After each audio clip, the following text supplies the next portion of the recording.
All right. Hello, everyone. Welcome to another episode of the Pick and Mix Leadership Launchpads podcast. And yes, I'm joined by a new friend of mine. We've been virtual friends for a while, but we recently met at an event. And so now I think we are as close to being brothers as we could be, Nick. Calm down, Chris. Oh, I don't know. I thought we hit it off. Maybe that was wrong. So is it Nick or Nicholas? What do you prefer? Nick's fine, Chris. We'll go with Nick. Yeah, Nick McKie from Pursue, and he'll tell us a bit more about that. And so, yeah, let's kick that off and tell us a bit about what you do and, why you do it. So we've been running Pursue for about 9 years now, Chris, and our strapline is pioneering for people. So We're passionate about bringing the best thinking into the people development space and education. So we do exec coaching, we work with teams, we do people development programs, and again, try and bring in just new ideas, really. So we've got some fantastic partnerships with physical intelligence, resilience, coaching from different sectors. Yeah. We've even got people coming in using animals, so animals and different things. So essentially, it's empowering people to flourish in whatever role they are. Yeah, and you're not just the director, but the founder. Yeah, so it was about 10 years ago, actually. My last role was in Boston, the US, which we might come on to later. Yeah. Founder, director, and deliver a lot of the programs, not all the programs, but a lot of the programs as well. Yeah, wicked. That sounds great. And already that's fascinating that it sounds like you're taking a slightly different approach to professional development, even if it could be called professional development. Yeah, it's a strange one, education, isn't it? And a lot of time it's an echo chamber. Yeah. And some of that's good, and we need to learn from within. And when I was working in schools, leading schools, that was really important. But we also need to look out and see what's out there and see what we can do to enhance our current practice. And I've always been a person who likes looking at different things, likes doing different things. So I suppose it's like an extension of the way that I've done things over the time, and it's like different people who bring different approaches. I find it fascinating. Yeah, that is. I think again that's a link that we'll talk about later on. And talk us a bit about before kind of Pursue. Then, what did you do before that? That seems like a long time ago now. Yeah. So going back, I was heavily into sport, but then I had to curtail that because I had problems with my knees, which is a hereditary thing passed down from my mother, actually. So then I went into music. Went to music college, was a bassoonist, and travelled the world doing various things. Played in the Bombay Chamber Orchestra quite a few times, Macau Chamber Orchestra, and London West End and things. And then kind of got sick of the freelance lifestyle. It was a bit of hard going at the time. So, but then became a music teacher and worked my way up doing different things. And excuse the noise, there's some building work going on. All right. And then just kind of worked my way up to looking at schools, building schools, leading schools around the world, and then started to Pursue about 9 or 10 years ago. Amazing.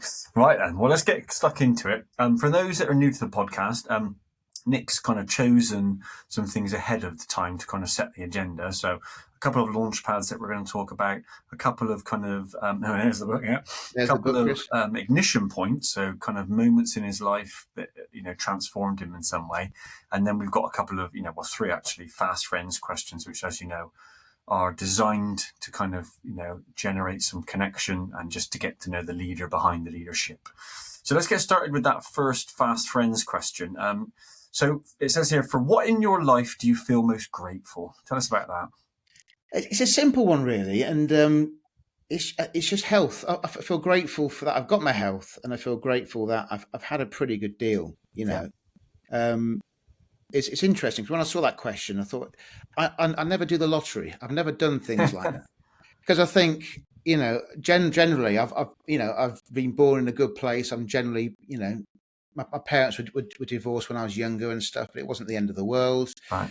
I've got a roof over my head, and these all sound stupid stuff, really. But I'm very grateful for what I've got, and having worked in different countries and travelled around the world and done various stuff, you appreciate that. So I think for me, health's a big thing, and as I mentioned, a lot of the stuff that we do now in people development is using the body more. Yeah. And I've done a lot of yoga in my past. I've done, I do a lot of Reiki, these kind of things. So I'm just, very grateful that I can go for a walk around the park. I can't run because my knees are knackered, but I can go for a walk around the park. I can do various stuff, Yeah. And for me, I'm similar in that I feel grateful for my health, although I seem to go to the gym and then try to damage my health. I don't know why I keep trying to lift all these. It's an age thing, Chris. It's an ego you're getting thing, I think, on. more than an age thing. I'm looking around thinking, I used to be able to lift that. But you're right. Yeah, that is an interesting thing about, there's a deeper meaning. There's a deeper thing there about things we take for granted, don't we? The fact that we have our, for lots of us have our health potentially slips under the radar. I know that I'm terrible when I get ill, and I'm only ill for a tiny proportion of my week or my day or whatever. And yet it feels like that being robbed away from me. I wonder if there's potentially a leadership lesson in there about like being more attuned to the things that you might be taking for granted. It's an interesting one, that, Chris. Just going on attunement. There's an article that I looked at recently about attunement in leadership. Right. And it was around, unlike traditional leadership practices, like offering advice, jumping to solutions, minimalizing feelings, attunement's about being with another person. And instead of trying to fix that or the situation, it's that kind of art of full body, non-judgment presence. And it's about deeply noticing, the listening. I suppose the key thing is, I see you, I understand you, and you're safe here. Yeah. And again, that'll be a link later. Is that, did you say attunement, like with an A? Yeah, attunement, yeah. I'm going to have to have a look at that then. Because I think you're right. And of course, as we mentioned right at the beginning, a lot of your work, or in the past, it was a lot of your work is coaching based. And I mean, we always talk to the people, our leaders and our coaches and coaches in our trust about, if you misdiagnose a problem, then you're going to mistreat that problem, aren't you? And so I suppose attuning to it to make sure that you're on the right sort of starting point is important.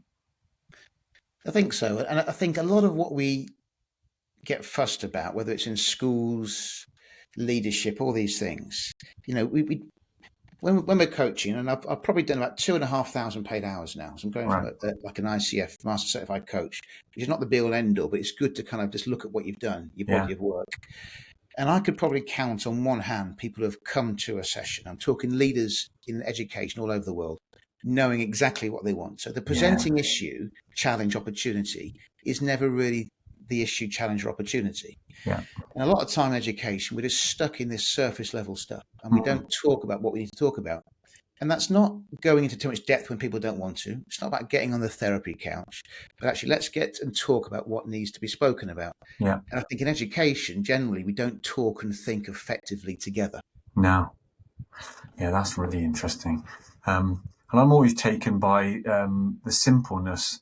I mean, as we know, coaching can become infinitely complex, but it can also be as infinitely simple as asking someone, "Oh, tell me more about that." And just going a bit deeper and a bit deeper. And like I think you said, as you go through the layers, you get closer and closer to potentially what the real problem is. Okay, well, let's keep cracking on then. So we're gonna jump straight into the first launch pad. So we're going to talk a bit about this idea of rumbles in the meeting room. So we'll get the slide up so those that are watching can kind of follow along. And as per normal, I'll just share what I was thinking when I first kind of made it. And then you can give us a bit of a sense of why it resonates with you. I mean, for me, this came out of a kind of Brene Brown's work when I was reading kind of Dare to Lead and stuff. And I started thinking about that idea that group culture can often make or break the effectiveness of meetings. And I was thinking, well, I've been in lots of different teams and groups over my life, and they've definitely felt different in terms of the way that meetings are structured.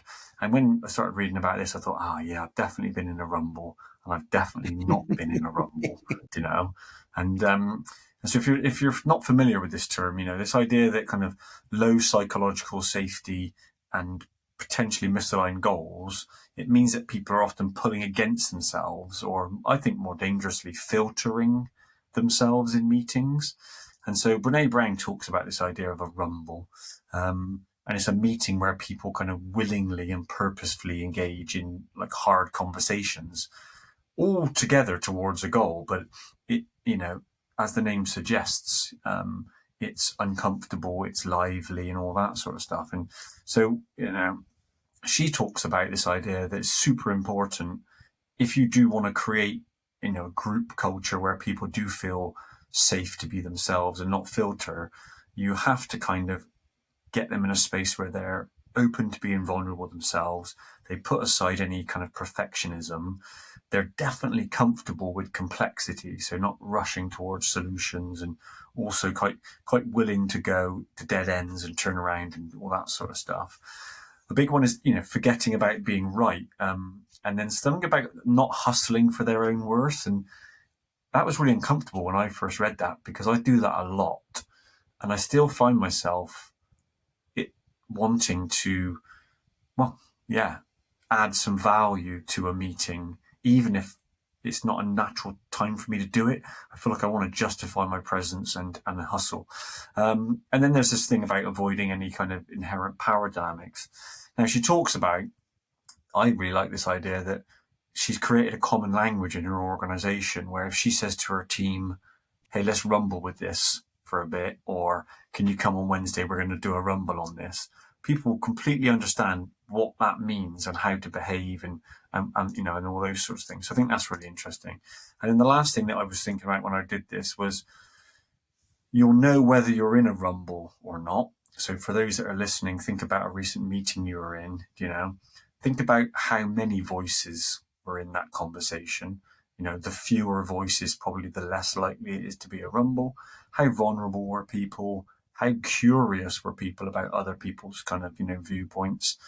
There's something about, Kim Scott's kind of compassionate candor, where people feel, they care enough about the group to call people out and to say, no, I disagree, or I'm not sure about that. And then this idea, she talks about kind of pauses and breaks, and this phrase circling back, which I felt a bit like, it's a bit touchy, a bit weird at the beginning. But I do like that idea of kind of, let's park that, let's circle back to that later when we're in a better place. And, you should see super strong relationships.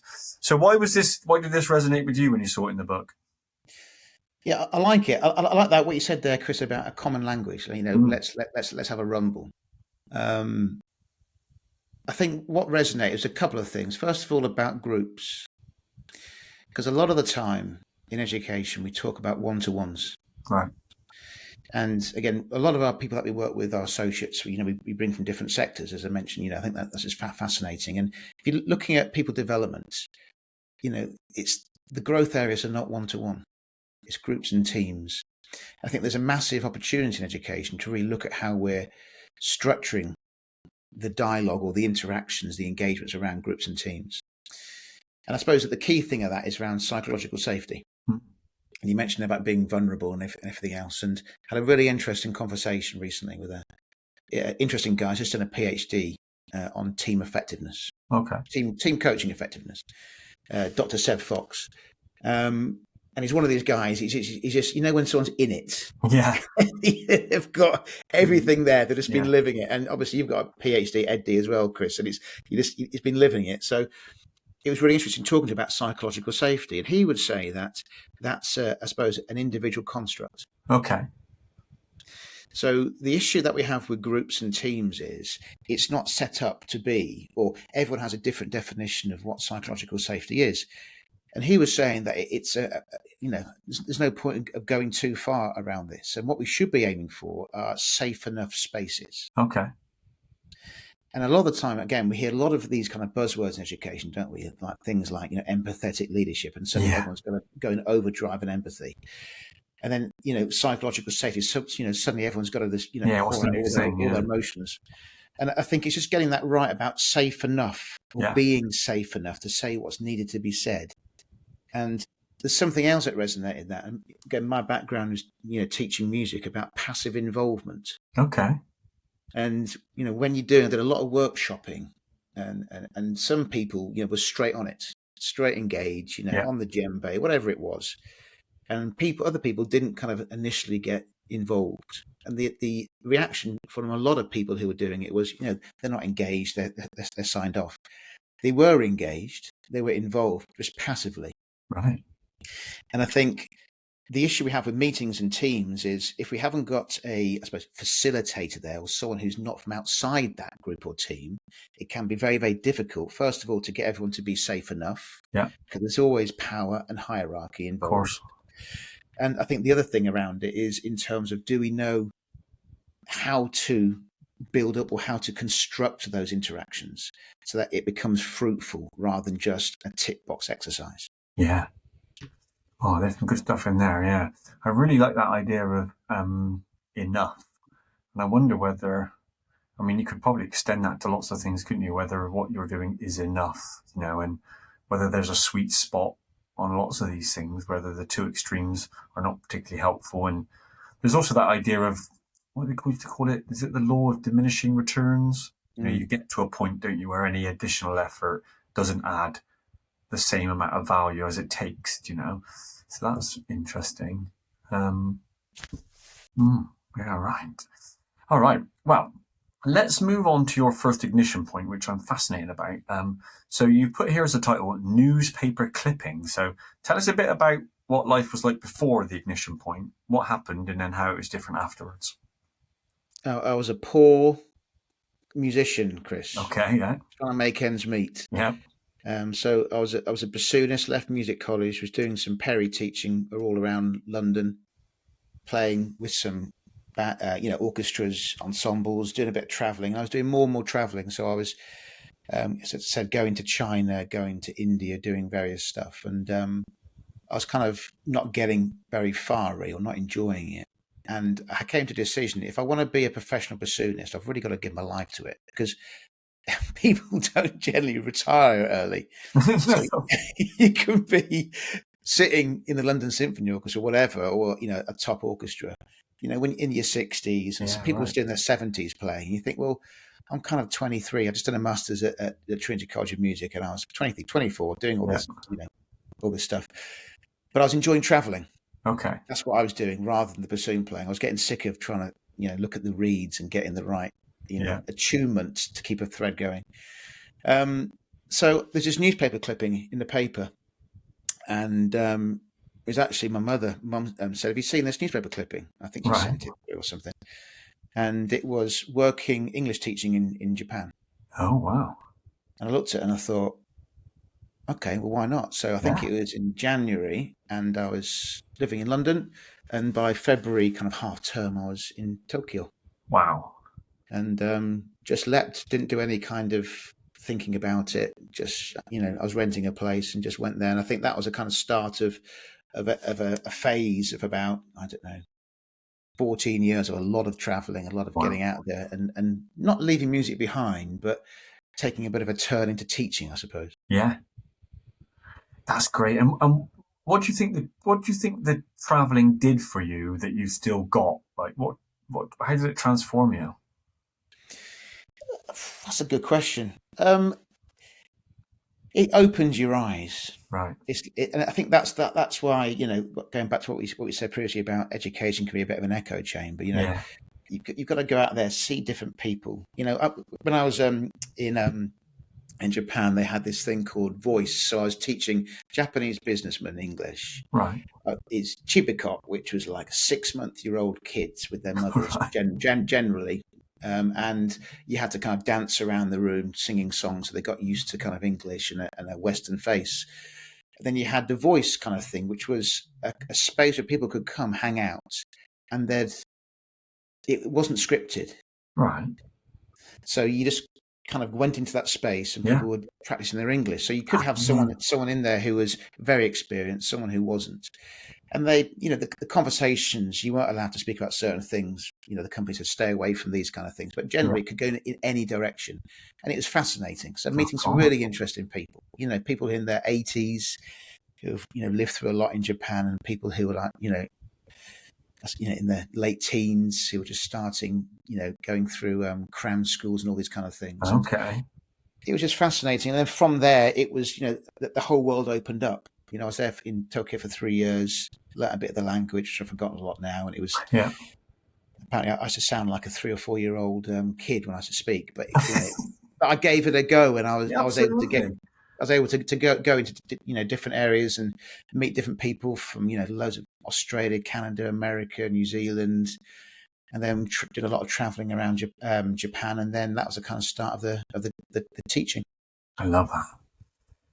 Yeah, I mean, one of the things that seems so common to conversations that I'm having with leaders, certainly people on the podcast who've been, successful in whatever field they're in, is this idea that they have connected with other people and they've proactively sought out connections. And the thing that's really interesting is that nearly all of them, I think all of them, have talked about seeking people that think differently. So they're not trying to surround themselves with, like-minded people. They want to grow. They want to be challenged. I think you mentioned that, the idea of groupthink being dangerous. Yeah, and I think if I look at some of the stuff that I've done, and maybe this is changing as I'm getting older and I'm thinking about it now, is I like to push the edges. Yeah. And I think when we're working with people, that's an interesting space to operate in. And that can mean different things for different people, for different groups, for different teams, whatever, But it was putting yourself out there and seeing different things. And suddenly, you learn different things about people, about the world, about your approach to things, your, I suppose, awareness of things, about how you operate in different circumstances. And it's very interesting, and I think that the edges for me have always been interesting. And that's kind of why I enjoy the stuff that I do now, because when I left schools, I'm doing stuff now that I'd never have done or had the time to do if I was still in school. So I'm going to different things to see different speakers. I'm going to different environments, and that kind of stuff's always resonated with me. Yeah. Well, we usually have I try to pull out a few kind of call to actions, I suppose, as the podcast goes through, like things that leaders who are listening to this could go and do as an action or to reflect on them. One that's come to mind is this idea. I wonder if we all wrote a list of our colleagues and then put, as simple as agree, disagree, and how often do they agree and disagree, and how many people have you got around you who will either feel safe to disagree or will disagree if you ask them. And it'd be interesting to know, for me to reflect on what percentage of people. I know I've got a couple of people who really are not big fans of mine.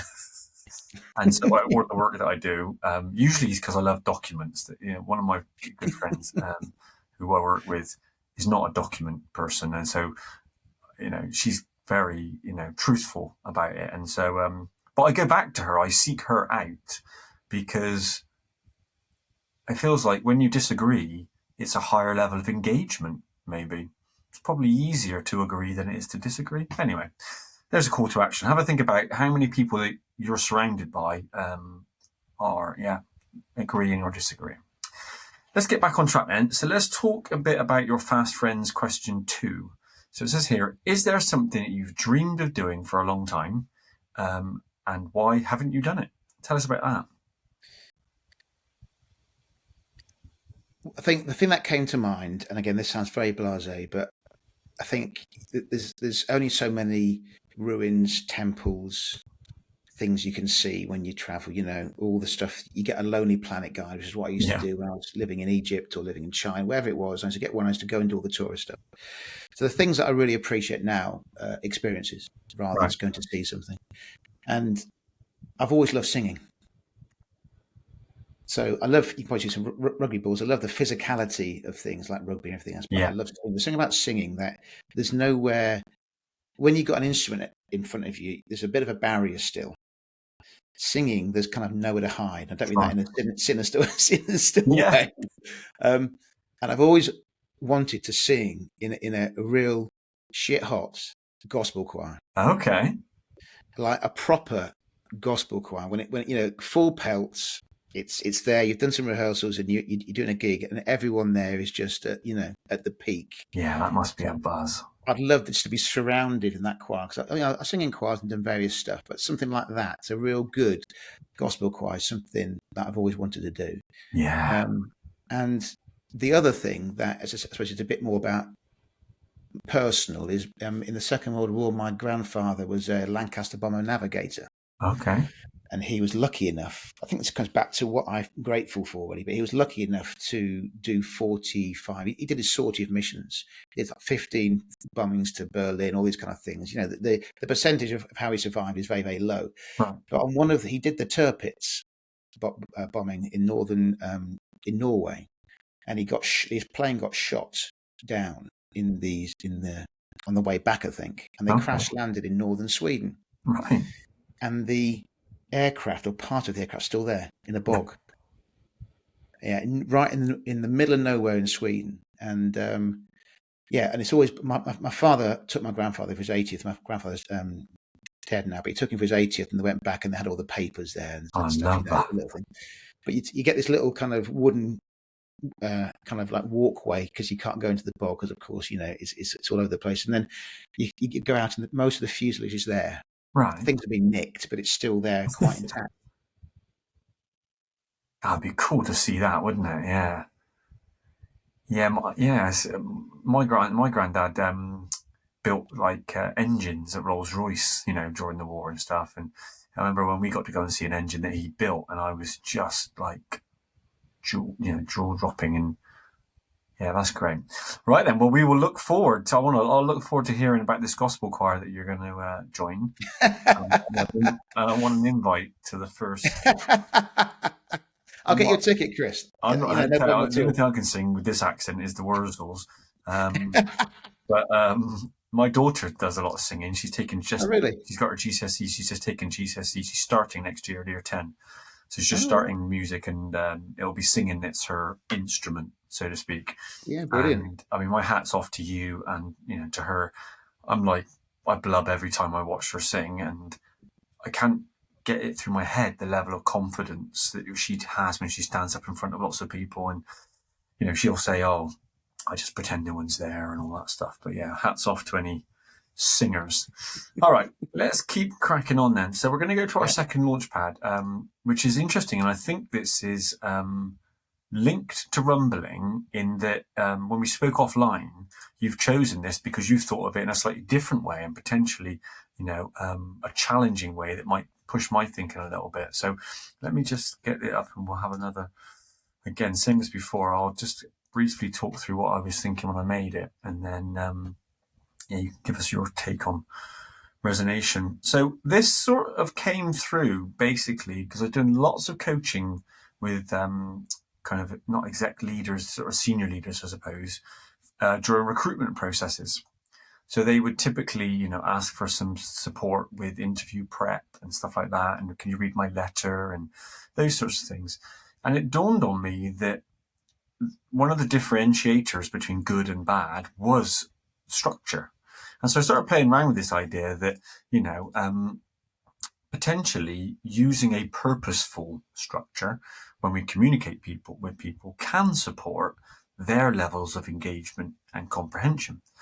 So I, again, just started kicking it around, this idea that potentially when we write proposals for things or applications or instructions or we do workshops, we could gain some benefits by purposefully adding some structure around it. And so the things that came most quickly to mind to me was this idea of time, so using a chronology.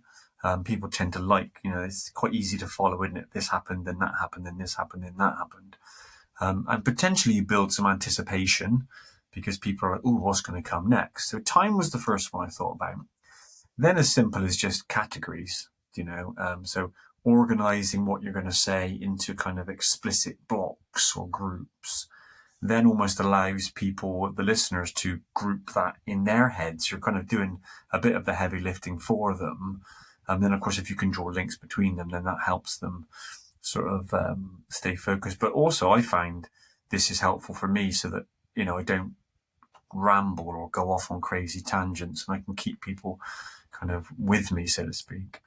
The third one I thought about was hierarchy. So kind of, starting quite broad and then maybe going more detailed, or starting with a few things and then unpacking those, I think is, for me is a useful way to communicate my ideas, but also it tends to stick with me when I'm listening because they progressively build. I think about this a lot when people ask me about professional development, at trust level, and they say, "Oh, Chris, Give us, give us a summary of it. I think, okay, well, I've been thinking about this for 15 years. Like, it's not going to be helpful if I just puke up everything I've ever, And so I sort of go, okay, well, for me, it's about wanting to change, knowing what to change, learning about that thing of changing, and then practicing. And they go, that's nice. And I say, do you want me to unpack it? And then you unpack and unpack and unpack. And then the last one I was thinking about was, the old kind of point, evidence, explain, which I feel like I'm a bit out of date, because I think this acronym grows, doesn't it? Quite regularly. People keep telling me there's another letter on it and things like that. But the sense of it is fairly, straightforward, isn't it? Make a point, give some evidence to support your point, and then explain that in more detail. And if you could use that as a sort of chunked way of doing things. So that was where it came from with me in terms of like interview prep. But yeah, tell us a bit about why it resonates with you and why you might have a different perspective. There's a couple of things again.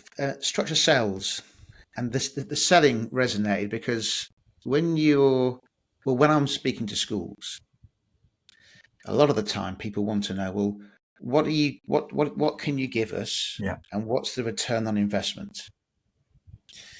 And a lot of the time I say, well, before I tell you what we do, because there's lots of things that we do, what are your priorities for development? Where are you working here? And quite a few schools find that difficult because they just want me to tell them what we got. Fix us.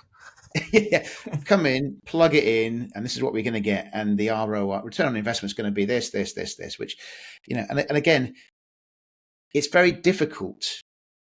And I think we're setting ourselves up to fail. If I say to a school, because of this, 6 months down the line, all these little bits are going to happen.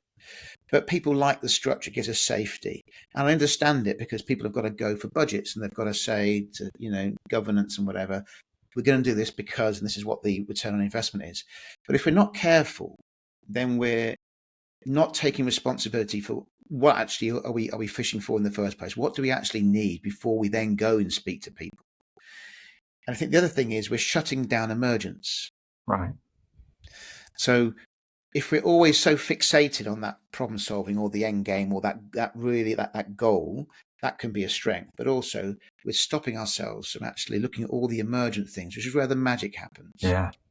So, in our coaching programs, we do, as you know, I wrote a book about 4 years ago now on coaching cultures in schools, 3-tiered process. All the feedback that we get, they're meaty. They're from, the first one's 1 academic year, the second one's about 18 months, and then an academic year. So if people go through the 3 of them, you're looking at 3 or 4 years, maybe 3 years. And all the feedback's been that the stuff has been the gold dust, has been the stuff that wasn't planned for. Right. And if we're not careful, and we're obsessed with structures, and if we look at the coaching, for example, in education, which is getting so much of a fad now, it's quite saddening to the point where I know professional coaches who don't mention their coaches anymore. Yeah. That's the state it's got to, because everyone's a coach. Well, really, why we want everyone to be a coach, and are people coaches? Well, I know the grow model. Okay, great. Well, that's an awful model. Is someone to come and they know their goal straight away? It just doesn't happen generally. Yeah. And again, going back to what I said, the presenting thing is never actually what we need to be discussing and exploring. So I think a lot of time in education, we privilege structure. Yeah. And I get it because it has to fit into things. And I get it because we have to look at, where we start and the return on what we're going to get. But I think we need to be more open to what emerges. We need to be more open to not just following a script. Again, taking coaching. We use chatbots now with schools that are better than most of the coaches in school. Yeah. So we're spending our time in coaching looking at these models that a chatbot can do better than us. Yeah. That's what we've got to. Why? Because it's scalable. Okay.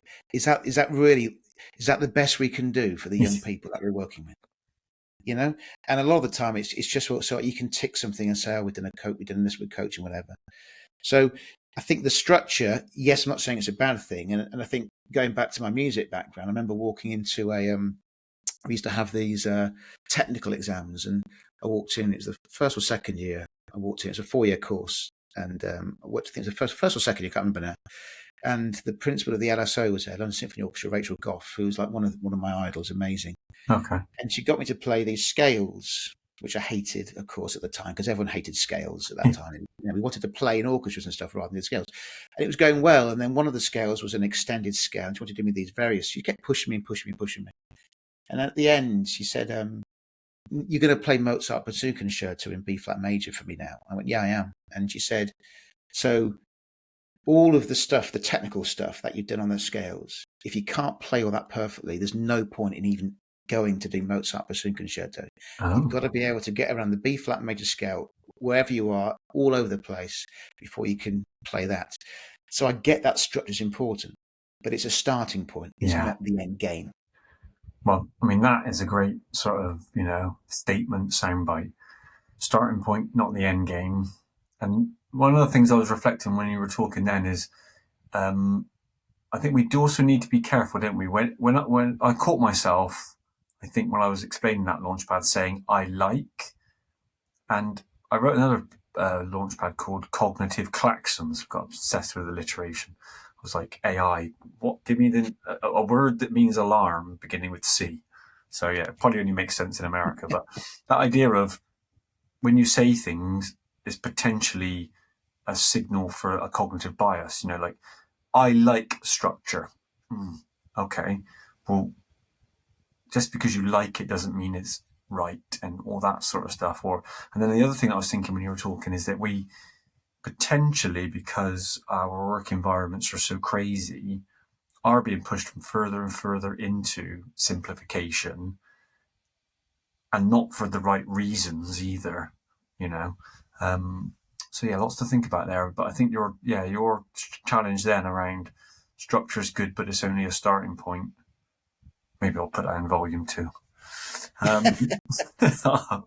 I'll credit you, of course.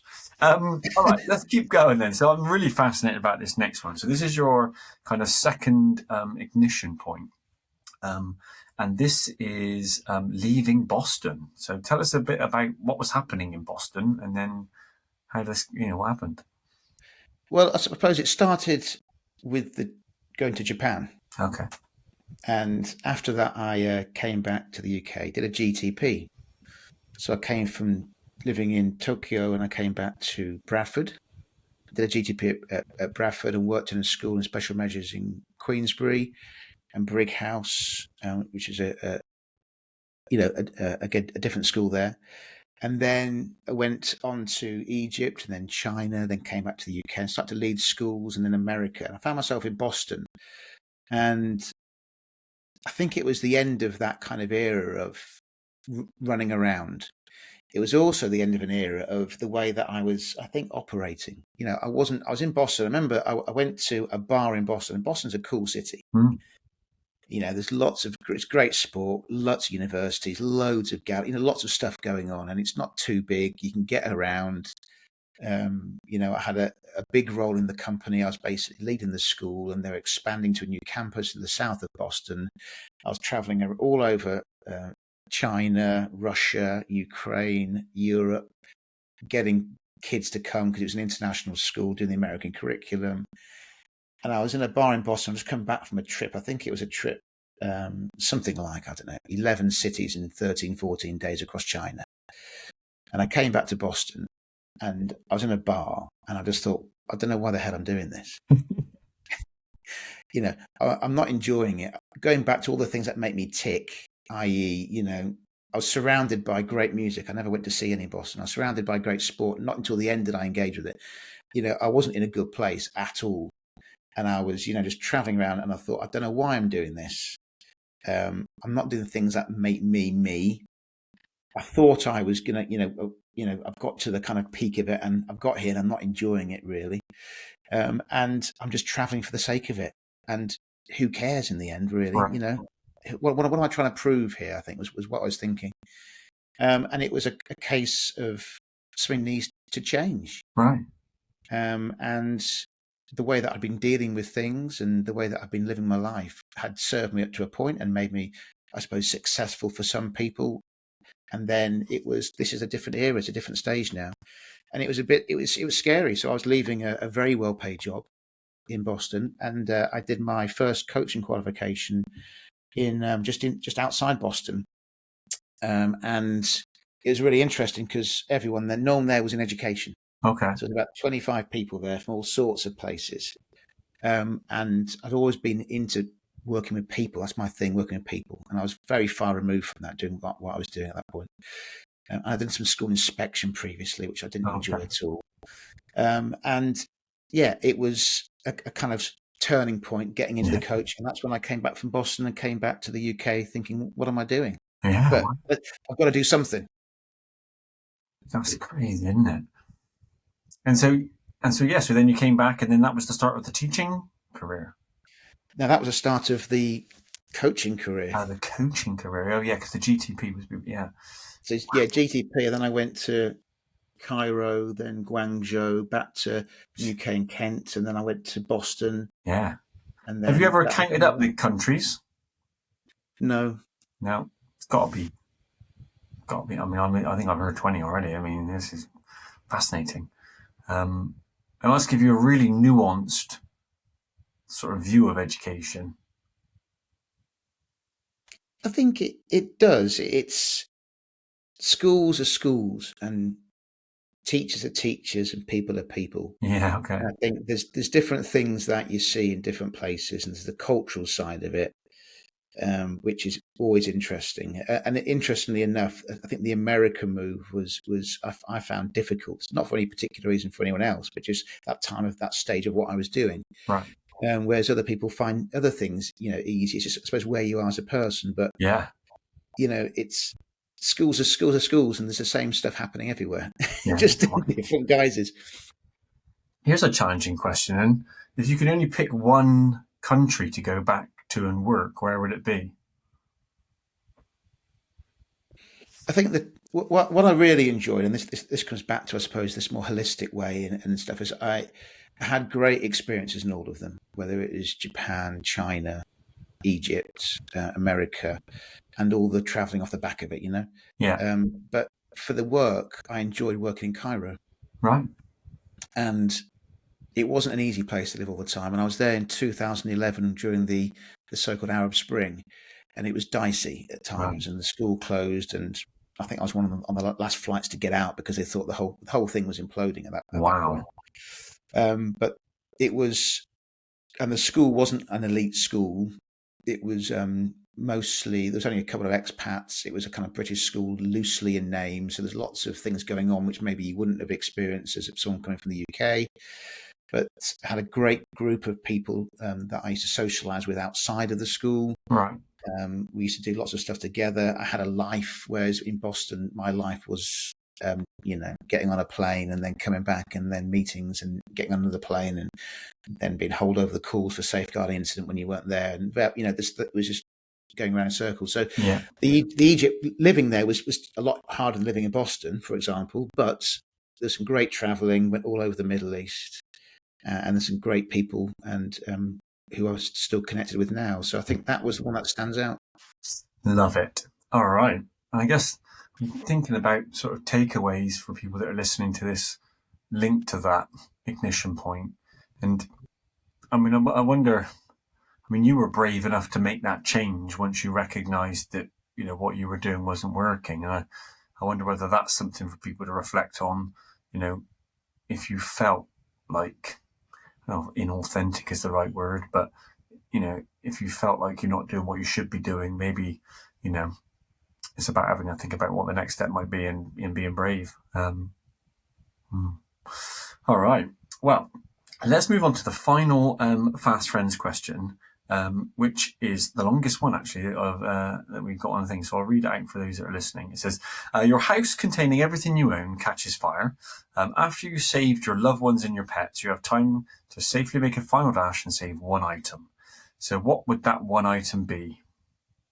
And again, I'm going to be very, very boring here, but it's just, I don't care. Really. I love it. I just don't care. Books and everything else, pictures maybe, but a lot of those are on the cloud now. I can probably get those somewhere else. Yeah. There's things that people have given me from my family, which I suppose, but when push comes to shove, it's just things. And I think, I've lived out a suitcase for a couple of years before and various stuff, it's stuff. Yeah. I suppose the only thing potentially that I wouldn't rush back for it, but there's a sword that one of my great uncles had in the First World War or something that's been handed down, but no one even knows I've got it. So it's. Do you feel a sort of freedom with that sort of mindset?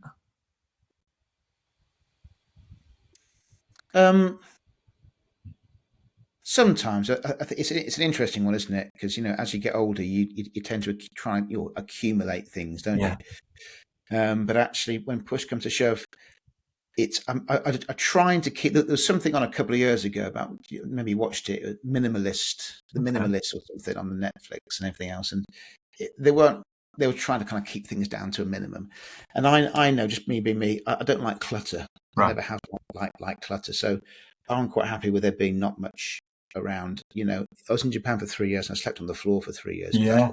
It wasn't. I don't need things like that. So I think there is some simplicity, but I think you've also got to keep reminding yourself about that, because before you know it, again, you're accumulating. You're thinking, well, actually, is this really what's going to make me tick? Well, probably not. So let's just take a bit of a sense check here. Do I need another this, or do I need another this? I don't know if I do really. Yeah, that's really interesting. I'm kind of in the middle, really. I try to stay away from too much materialistic stuff, but still chase some other things. Have you got anything non-materialistic that you need? This idea, like I joked about before, about my need for kind of validation. Do you get a sense of anything about you as your personality that you seek out? I think I like to have, I suppose, space, and I don't need a lot of space, but I suppose it's just. I think this is maybe mentally as well, in terms of, I think if there's lots and lots of stuff going on, which there always is, So running a business is people think it's easy. It's not. It's not. And it's just about gets a real clarity on things in terms of simplifying, so making the complex simple, I suppose. Yeah. In terms of, I think going back, about helping. So, one of the things that I really enjoyed, one of my best teaching experiences was when I was at a school in Bradford in special measures, and I was, running the music department there, and it was a bit all over the place, but doing the best for the kids and doing the best for people, that's important to me. And I think that the trust thing's important to me, in terms of, if you say you're going to do something, you're going to do it, and you can be relied on. And again, the older I'm getting, the more from looking back at my family and where I came from, because nothing's in isolation, is it? My mother was brought up on the northeast coast. My grandmother's from Jarrow, one of like 13, didn't have anything really. So that kind of, not hard work, I suppose, but you sort of kind of get on with it, and you appreciate what you've got, and everything else, I suppose, it runs through me somewhere. Yeah, nice. So I think that's when that comes to mind. I guess one final question, really, because again, there'll be people that are listening to this that are also that's resonated with them. This idea that they could do with some more mental space. Do you have any routines or systems or strategies that you use to create that mental space? Yeah, and a lot of the stuff that I do is through the body. So, again, going back to we said about structure cells, if you're getting stressed before meeting, everyone, where's the acronym that we can use to do things? It's like, well, actually, let's look at the body. So I think it's the centering, it's the breath work. There's all this research coming out about how breath work supports paced breathing. There's a research in South Africa about that, about banking professionals, and how paced breathing over a couple of sessions just got the adrenaline and cortisol levels down and improved their cognitive function. Really? So it's all, and the stuff we're doing with the Physical Intelligence Institute, we're partnering with them through breathwork and movement around how to get better strength, resilience, and endurance. Yeah. So those kind of things, for me, it's about getting in the body rather than just being stuck in head office. Oh, mate, this is great. Well, that feels like a brilliant sort of space to leave. Tell us a bit about how people can connect with you and pursue and all that sort of stuff. Yeah, so we've been on LinkedIn. many years now. We're quite kind of frequent on LinkedIn. So that's at Pursue or Nicholas McKie. The website pursue.com. We have a Pioneers Hub where we have people doing webinars, which you can sign up for via the website.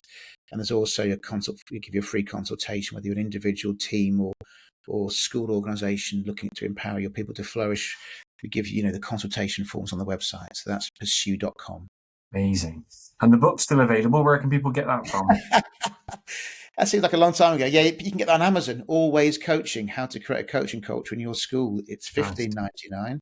Is that about the same price as yours, Chris? Isn't it? I think so. Yeah, something like that. Yeah, it's a bargain. I don't look because I still have only got one review, so I it's smacking my face. That's funny. And then we briefly talked about, but I think one of the things that I've been most impressed with over time, and I think it does push against a trap that people might be falling into, is that your sort of coaching awards are approaching it from a much deeper level of implementation. Am I right?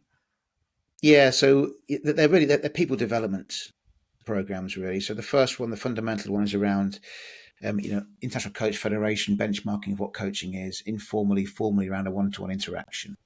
And then we look at systemic coaching, so relationship systems and different techniques around that. Yeah. We use the body, as I mentioned before. We're using chatbots now to free up time and to support people in promotions and critical interventions in schools, giving them support. We're doing physical intelligence, we're doing resilience as part of it. So they're kind of incremental people development programs. That's not just about teachers. Yeah. We're doing professional dialogue practices now with students. It's all about aligning it to what your priorities for development are. It's not just a kind of a tick box, if that makes sense.